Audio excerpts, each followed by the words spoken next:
sa inyo. So nga, hindi pala ako nakapag-upload.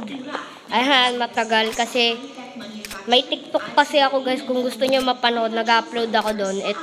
Ilalagay ko lang sa description mamaya. Ayan, antayin ko lang yung mga kalaban ko dito. Mabilis yung kamay ko dito guys. Ito din yung ina-upload ko sa mga videos ko. Ayan. Uy, gogo. Nagulat ako. Gogo, nagulat ako dyan, por. O yung halaga ng perang meron ng isang tao kung ikukumpara sa pera ng ibang bansa. Napakarami ding milyonaryo at bilyonaryo sa Singapore. Sa katunayan, napakaraming milyonaryo sa China ang lumilipat sa Singapore para maprotektahan ang kanilang yaman mula sa komunistang China. Madalas rin Hello, oh cute. Singapore bilang Monaco of Greece dahil sa yaman nito. Oh cute. Speaking of Monaco, alam mo bang paborito itong tirahan ng Uy, may bato dito. kung gusto nyo malaman ang kwento, Ay, ilalagay namin ang link ng kwento sa description at comment. Ayan nyo ako guys ha. Pero ang tanong, paano ba nakaahon sa hirap ang Singapore? Di marunong. Ba't di marunong? Maraming factor ang Tignan natin ha.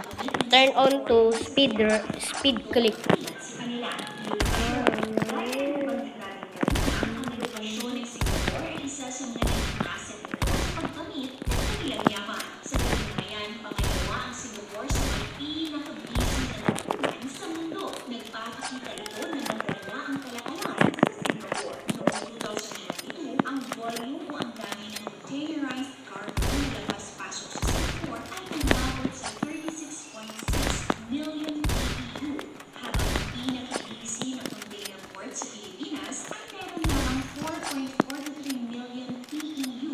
Napakalaki ng agwa.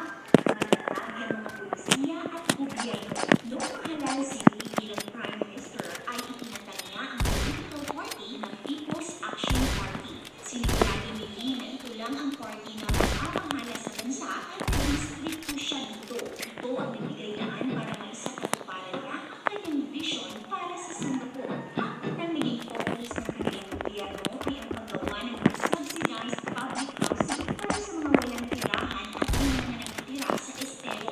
Malaki rin ang ininvest nila sa edukasyon. Sorry guys. Ang Singapore ngayon sa may Tahimik na lang ako dito naglalaro. Di ko alam eh. asahan public Oh, saan sila? Singapore, What the fuck? mataas ang sweldo ng mga civil servants o mga taong nagtatrabaho sa patay. gobyerno. Naniniwala kasi Mag-chat sila tayo. na kapag mataas Kahit ang bot. sweldo, ay Bobo. hindi sila maiengganong mamurakot. Gayunpaman, kapag may nahuling pamurakot sa public sector, ay parurusahan ito ng gobyerno na walang May gagawin ako dito eh.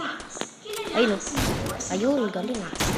Isa sila sa may pinakamababang income at corporate tax sa